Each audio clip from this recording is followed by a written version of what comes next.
Hi everybody, ngasi di kai thong si ke habda aina bhindi masala thong se.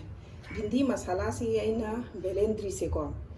Sumaina pan pana sangna soire. Aduga masida kai kai hapsan ni habda yangan khitang hapsan si. Aduga morok akupa adu sana cha se haragana sana. Adagi phadigom maru takhai ba chamasama. Aduga masida aina beson chamas achoba ani aduga thum thasi thum ai changi matungina aduga masi se phajana akoina khutna sumaina tawraga mix tawsalasi jira akupa chamas tangkhai muk kitang khak chamas machama jira akupa sugai base grind tawba jira se roast tawraga adu kitangam thasi aduga masi mix tawre mix tawba sida khoina ne ising kitang kitchen ji ising yamna nate ko ising kitang ka chumai khi aga ne masagi magi masala ina happy ba mayam se keno sida belendri sida koi bhindi sida nap naba kitang kha chumai tawraga ising kitang kitchen gi je hapetang kitchen bai wane ba aduga masi phajana tolasi thongba horasi khang sahalle khangza thau hairasi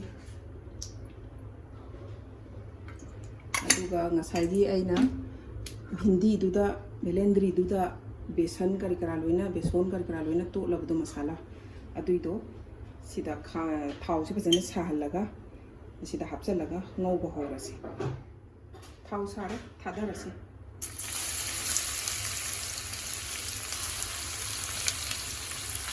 bhindi masala se step ani rak tangauwe ba aduna sina step ahan bane ba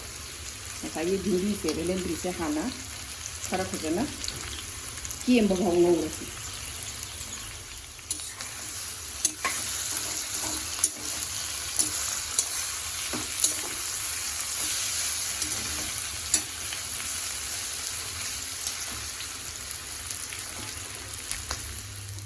bhindi se aket mulle ado masi se mai lekhat aga ngau do ni ko mai mu lai thara gana te full flame da ado si mula adine khara khara keme ado si kitanga ocean han gi si mulle masi muthat pa yarani masi mulle ado si muthalasi aduga next step tawras second step horasi khang thangale khang sahale aduga thau khara hairasi thau se phajana sahalasi thau se sare hing kitang hapchalasi aduga jira mapum kitang khak ama thau sida yeirasi aduga khoina tilhau ama kupna khara kuptak soira thame aduga chanam kitang ama kupna soira thame chanam do hapchalasi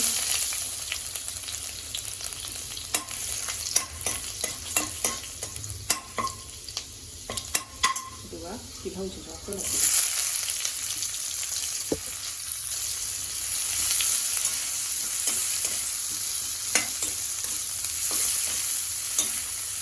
adi tilhau je pura mun ba ngau ba da na te ha te tang sote tawrasi ko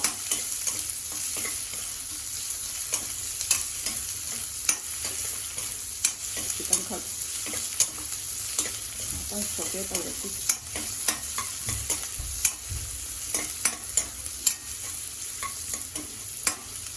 tilhau je tang sote tawre aduga kamela sin ba kala ti kamela sin ba ma ena mana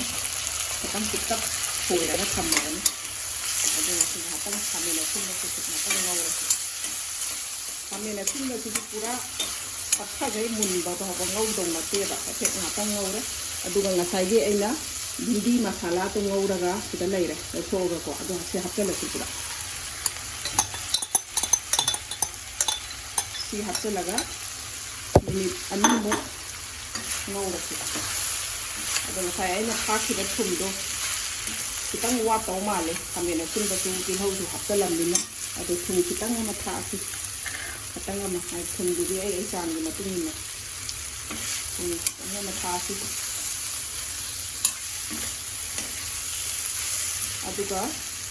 amchur na ma thok pane ba amchur hai je akhoi gi dry mango powder na adu optional ne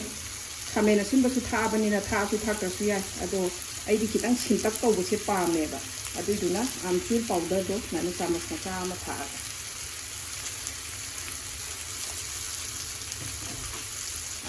ꯑꯗꯨꯒ ꯑꯅꯤꯔꯛꯇꯪ ꯁꯨꯃꯥꯏꯅ ꯉꯧꯔꯒ